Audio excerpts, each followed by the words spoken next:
Here to the line. I cannot believe what my little eyes caught.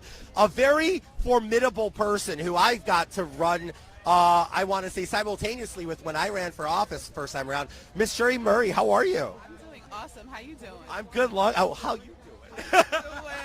Well, no pun intended. She's in trouble these days. But anyway, I guess talking hate about people so much really pays you back in a nasty way.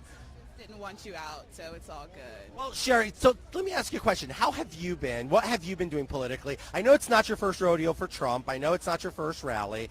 What's your vibe being here today? Well, I'm here in support of Dwayne Moore. He's running for New York State Assembly, so hopefully you can say hello to him. And really, this is a historical event, right? We haven't seen the Republican come into a community like ours since Reagan. And so, we're here to support President Trump. We want him reelected in this year, 2024. And we're just here to show the Democrats that they don't have the black vote on lock. So Joe Biden's famous line, if you don't vote for me, you ain't black. How does that feel?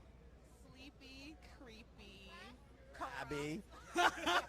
sniffy, Uncle Joe Biden. And you know what? He took advantage of the black media to connect with their constituencies. And I think with what we see now, how he has ruined America, opened up the border, ruined our economy. I mean, we need something new. My life was four years ago was better than it is right now. Sure, let me ask you a question. As somebody who's run for office, you challenged AOC the very first time around for her reelection. You got done dirty by the establishment. We all know that, but that's besides the fact. Let's talk about real politics here. Are black Americans better off today than they were when Donald Trump was in office? Absolutely. I can say that when I went to the grocery store, I'm a mom. I didn't pay as much as I did.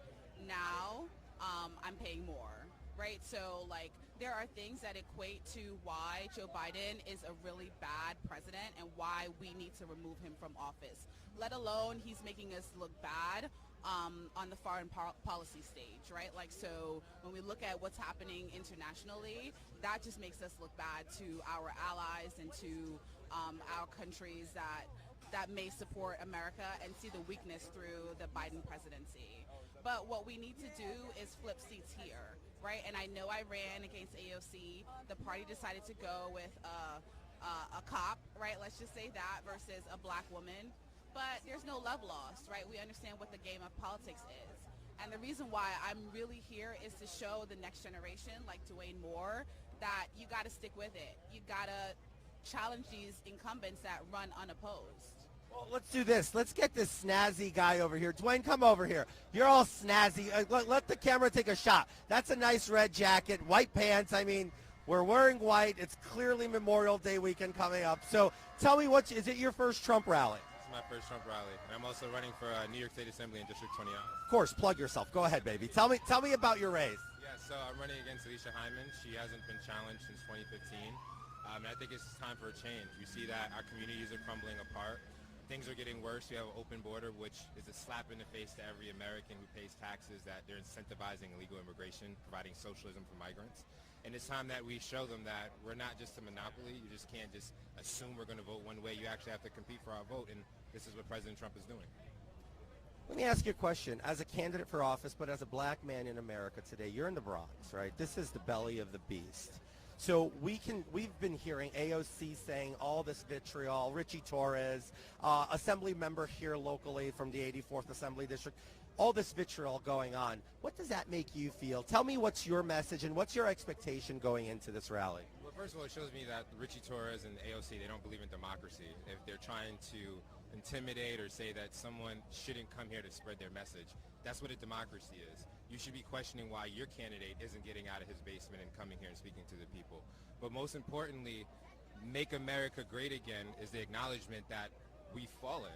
Areas like the Bronx that was decent, that now is falling apart. Look at Detroit. Look at Oakland. You could go to cities all across this country where black people live, fallen from the ground. They used to be prosperous. So at least he's acknowledging it and he's showing up. What have the Democrats done? Wow. You know what? New York deserves more. Dwayne Moore, is that right? So what's your website, Dwayne? www.dwaynemoore.com. And you can see I actually have real policies on there because I'm serious about improving the lives of people. I've traveled the world, We're crumbling. The world is surpassing us. We got to invest in our country again. We need this black snazzy man in the assembly in New York. Thank you so much for talking to us. Absolute pleasure. Thank you. Thank you so much for being here, Sherry. It's a great pleasure. Anyway, we're back here. I'm going to go back to